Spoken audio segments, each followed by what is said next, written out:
What is up, everybody? Welcome back to 9 to 5 Gamers, and today we are reviewing Cosmoctopus, which I just got from Gen Con. A friend of mine went to Gen Con, was able to pick me up a copy of this. A couple of games that I was looking for, but man, those things sold out like hotcakes. Not even sure if that saying means anything anymore today, but check this out. My friend got me a signed copy by Henry Audubon. But anyways, HA. So he signed this copy, so I got a signed copy of Cosmoctopus, and I was super excited because I was really interested in this little engine building game. So let's talk about Cosmoctopus. Let's do a quick review of the game. So the story of the game is basically that you are cultists trying to summon a gigantic intergalactic octopus called the Cosmoctopus, who comes out of a black hole in the cosmos. And your goal is to summon the Cosmoctopus, and you have this tiny little black hole that sits in front of you that has these little ridges in it. And your goal is to gather 8 tentacles, and when you gather 8 tentacles, they're all sticking outside, and I'm going to show some video of that, so you guys will probably see that. I don't need to say that if I'm literally doing it anyway.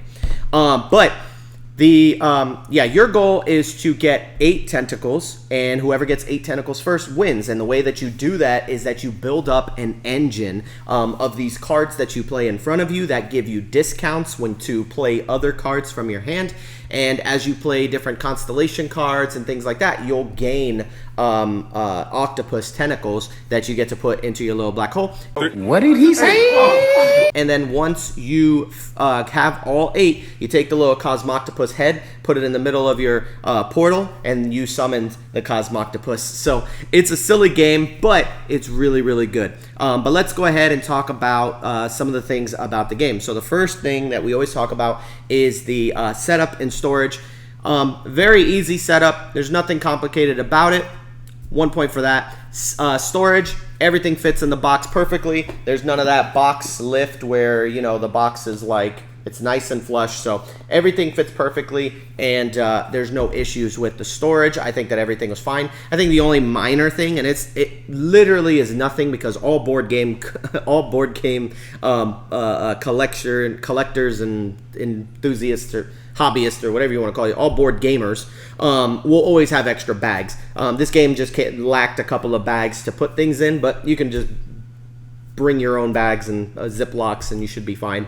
But that's just minor. I don't even want to take a point away for that because I think that's nonsense. But yeah, a couple of extra bags would have been nice, but no big deal. But yeah, that's storage and setup, so that's 2 points. When it comes down to the learn and the teach, very easy to learn, very easy to teach. Wasn't complicated at all. I had no issues. I mean, the rule book is very, very short. Everything is well orchestrated or well organized. Everything makes sense. There was no questions that I had except for like maybe a couple, but even then, it was like complete user error because it's there and it provides you with a little card that has a legend on it. Not a legend, I forget what those are called. A player aid. There's a player aid that tells you what all the symbols mean.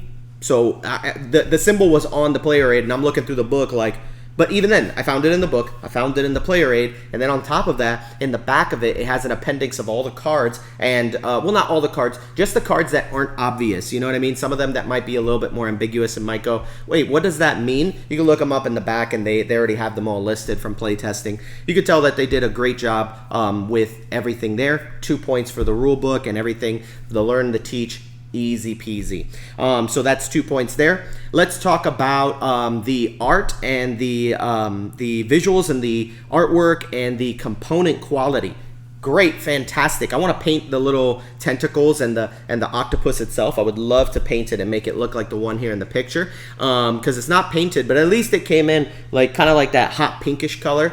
It's got these little tiles and that you set up. You set up 9 tiles in the center of the play space, and the Cosmoctopus head goes in this on one of those spaces to start, and then you move it around the map and gain whatever's under there, and then after that you're allowed to play a card, and that's it. That's your turn. It's so simple, but visually it's really, really cute, man. I really love the little Cosmoctopus head. They even added a specific part in the rule book where it says after you finish your turn, You take the little Cosmoctopus head, wherever he ended up, you turn it to face the next player, which I thought was really cool. So in case somebody's like, wait, whose turn is it? If Cosmoctopus is staring at you, it's your turn. And I just thought that was super cute and really cool. But visually, it is beautiful. The cards are nice. The artwork is nice. I think that they did a great job on that. So that's another 2 points for me. And so far, this is just firing on all cylinders for me. Now, gameplay mechanics. This is where we get into the nitty-gritty of the game. This is actually probably one of the most important parts for most people. I think there's a lot of people who could say, hey, you know what, I don't really care about some of those other aspects. It's the gameplay mechanics are the parts that matter to me. And I think gameplay mechanics wise, I'd say that this is where it takes a slight hit, but not too bad. And the reason why is because I think gameplay-wise, it is very simple and very fun, and it's got these the cards. So you've got 4 different types of resources that you're collecting. They are coins, whispers, which are little red text bubbles, and constellations, the little star pieces, and also you got ink bottles. And so then there's also cards that are the same color as those, which I like that they did that. To pay for a yellow card, you need yellow coins to do it. And so when you pay for these cards give you discounts. Keeping track of all of those discounts, at the end of the day, it is an engine builder, and it's pretty cool because it discounts cards. It feels a lot like a Splendor. Now, the only thing is that mechanically, I think that, or just gameplay wise, I feel like Splendor is a little bit better in the engine building part. It's very simple because each card just has like a single symbol on it. It's like, hey, look, this is the cost of the card. This is what it produces for you every single turn. Simple. This game's a little bit more complicated because each type of card is different. Black cards, they give you discounts on cards. Yellow cards are permanent. That they're both permanent, black and yellow, but yellow gives you extra resources when you gain resources. So like every time you get a coin, this one will give you +2 coins. And so the yellow cards give you extra resources whenever you gain resources.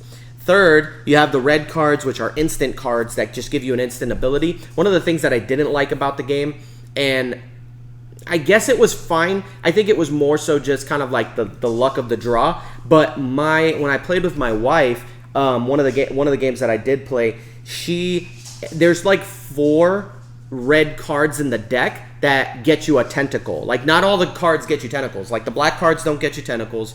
The yellow cards don't get you them. The green cards always get you 1 tentacle. They're these constellation cards, which have a little bit of a confusing, like, can be a bit confusing, but they're not that bad. But I'll explain those when I get there. But the red cards have that instant effect, but there's 4 red cards in the deck that just give you a tentacle when you pay for them. My wife got 3 of those. So, and the thing is, they're so easy to pay for. It's just like, hey, give me 8 whispers, red tokens, and if you have discounts, minus the discounts, give me 8 red whispers and any 2 resources, free tentacle. And I was like, dang, like, that's a strong card. I'm grateful and I'm thankful that there's only 4 of them in the deck. But man, that stinks when it's like when you play 2 players and one person ends up getting 3 out of the 4. It's kind of tough. So she just got really lucky grabbing those, and they always ended up coming out on her turn, and then she would just pick it up, and I'm like, dang. And but yeah, she ended up beating me, and but I was still pretty close, relatively close. But the only thing is that's 3 the Forbidden Knowledge cards. They're these little tokens that when you get 13 of any resources, including your discounts, once you hit that number 13, the Forbidden Knowledge token becomes yours. You get a card, like a free card that comes with that, and then also you gain 2 tentacles automatically. So I was able to get one of those. My wife got one, and then they're really cool, man. I love that because it's like 2 tentacles, so maybe that's a way that you can kind of catch up, but you can only get 1 of those per game, so it's not like you can just get all 4 of them. Constellation cards are interesting because they're green cards that you have to pay for to put in play, and once they're in play, you have to gain resources. It has resources printed on the cards, and then you have to put those resources on the card in order according to the constellation and where the arrows are pointing, and sometimes it'll give you a couple of options. But one of the things that I didn't like about that is, like, you have to start in the top left corner, which is kind of hard for people to remember when you're introducing the game, but after a while you get used to it. But when the thing that's confusing is like, if I have a bunch of resources, I can't just place them on that card. The only way that I could get resources on the constellation card is to gain the resource, and then when I gain it, I can put it in front of me as my inventory, or I can put one on the card to do that constellation. And then because you have to do them in order, and because people keep moving the Cosmoctopus head everywhere to gain the resources they need, it's kind of tough, because sometimes it's like, oh man, I need a green, but the Cosmoctopus head is on the other side, and in order for me to get it over there, I have to pay resources to get them over there. So it's just, there's a lot of like technical things that it's got a lot going on. It's not super complicated. Like I said, the turns are super simple, but then when you get to like the cards can be a bit complex. Also, the first couple of turns are kind of draggy because the cards are very expensive. Like some of these cards, it's like, oh, 8 red whispers and 3 of any resource, and you're like, how am I supposed to get 8 red? And like, there's only one spot on the map that says +3 red whispers. And then the other one says +1, and then you get a card. And you can use cards to pay for stuff, to deduct resources. But it's just interesting. And so, like, some of that stuff ended up mechanically just being kind of odd to me. And I was like, okay, this is good. Another thing that I found kind of interesting about the gameplay mechanics was the time that it takes to play. I played a 2-player game with my wife, and, man, even my wife was like, bro, like, this is taking a long time. The very beginning of the game is so draggy, man. Like it takes a while for you to get set up and get working, man. It kind of reminds me of Terraforming Mars, and it's in need of some kind of a jump start or like a prelude expansion that will start you off with something. One of the things we did find to help us out to reduce the time is to just give yourself a couple of tentacles, right? Like at the beginning of the game, it's like everybody starts with 2 or something like that. That's a cool house rule that you can use to kind of make the game a little bit shorter. But man, it takes a very long time. I played this with 2 people, and I cannot even picture playing this with 4. I like it at 2. And I'm sure 3 players will be great as well. But the thing that I like about those player counts is that it adds to where the Cosmoctopus ends up, and so it's like with multiple people, the Cosmoctopus is going all over the map, the little 9 spaces that are out there. And then the cool thing is you got the variations where you can change up how the Cosmoctopus, the spaces that the Cosmoctopus can jump on and be moved to. You can change the arrangement of that, which makes the game a little bit more interesting and gives it some variety. I like that. But yeah, it was pretty interesting, and it has like a cooperative mode and a solo mode where you play against an investigator, and you're trying to get the tentacles you need before the investigator does himself. And so it's pretty interesting. I think it has a lot going for it mechanically, and as a engine building game, I think it's a solid engine builder. I don't think it's the best engine builder that I've played. There's a lot of good, and I'm not really like great with engine builders, so naturally I'm already kind of like hesitant. But I could see myself deducting maybe half a point for the gameplay mechanics, it just kind of suffers on that end. So I'm giving it 1 point instead of 2. But it's still a solid game. I like it, and I'm not good with engine builders, so that can be subjective. But as far as fun factor, replayability, theme, the theme is weird, but it's funny and it's cute. I think that's a really good plus for it that it has going, is that the theme is very different and very interesting. I love the theme of this game. I thought it was really, really funny as far as theme goes. Replayability, I don't know how often I'm going to pull this game out to play. I really do enjoy the game, and I got it signed, so I'm obviously keeping it in my collection. It's not going anywhere. But I just don't see myself pulling it out that often. If I'm going to play it with my wife didn't enjoy it that much. She rated it a 6 out of 10.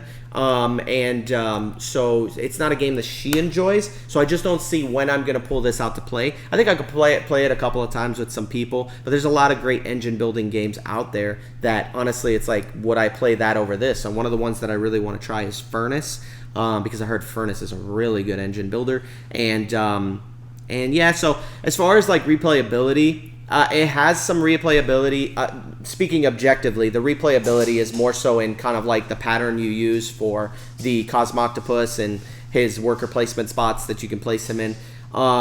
He can never go back to the spot that he just came from, and so like there's certain rules like that. So yeah, it's decent. Like replayability is decent. It's not that great. As far as fun factor goes, it was fun for me. I had a great time. My wife not so much. So I felt like it was kind of like I was having a pretty good time. She really wasn't. The ending was hilarious when my wife beat me and she pulled the little Cosmoctopus and just puts it in the center of the table and she just like starts chanting all this weird stuff that I was like, what language are you speaking? And so she summoned the Cosmoctopus and I thought that part was really, really fun. And that was good. But man, the slog at the beginning of the game where you're trying to build up enough resources to play your first card can take such a long time, and then it's like the cards in my hand, I want to play it, but the thing is that I'm just not getting to the resource because they keep moving the dang Cosmoctopus head away from the resource that I need. So now I've got to try to play one of these other cards or get new cards, and then by that time the Cosmoctopus is out of there. So it's got some minor issues that kind of drag the game down as far as fun factor goes, but for me, I'd say that's a solid, like, maybe a point, right? I think if I took off that half a point at the beginning because it didn't come with enough baggies, you could do that. Because the reality is, subjectively, I'm not great with engine builders, right? So I would say this game for me was like a 7.5. It was somewhere between a 7 and an 8. My wife gave it a 6, wasn't her cup of tea. For me, it's somewhere between a 7 and an 8, maybe a 7.5 subjectively, but objectively, based off of what I've said, I feel like it's somewhere between that 7.5 and 8, man, which is still a great game, and I think that there are genuinely some people who will really love and enjoy playing this, especially if you really like engine builders. It's a good engine builder. It's like a fresh breath of wind from Splendor. You know what I mean? Because I didn't like Splendor. I thought Splendor was okay. And this game, I feel like I enjoyed it a little bit more than Splendor, but I think that just objectively Splendor is just a tad bit better than this game. Just a little bit more simple. But theme-wise, I would Splendor's theme matters nothing at all. That's the reason I like Marvel Splendor. It's because at least I'm fighting Thanos. Over here, I'm trying to win, this big European guy. For what reason, I have no idea. I'm just like, hey, European dude, come over here. I need you. Renaissance stuff. Like, I don't understand the theme of that game. It's such a weird theme. But the Marvel one makes sense. But Cosmoctopus is good. If you really want a fun engine building game that's a little bit like Splendor, but honestly, I just think it's got a more interesting theme, you definitely want to check out Cosmoctopus. Great game. That's why I give it a 7.5/8 out of 10. But don't take my word for it. You guys check it out for yourself. Don't forget, there are plenty of other YouTube content creators who have their opinions out there about the game. You can always check out Dice Tower, or you could check out Board Game Co. A lot of great YouTubers who have already done reviews for this game. Check those videos out and make that decision for yourself on whether or not this is a game you want to invest in. But for the price, I don't think it's actually that bad. So thank you guys for tuning in. Don't forget to like, comment, subscribe, and don't forget to check out memberships. Memberships start at $3. You can do 3, 5, or 10, and they give you some really cool perks and exclusive giveaways. But anyways, thank you guys for tuning in to this review of Cosmoctopus. Summon the Cosmoctopus! Nah.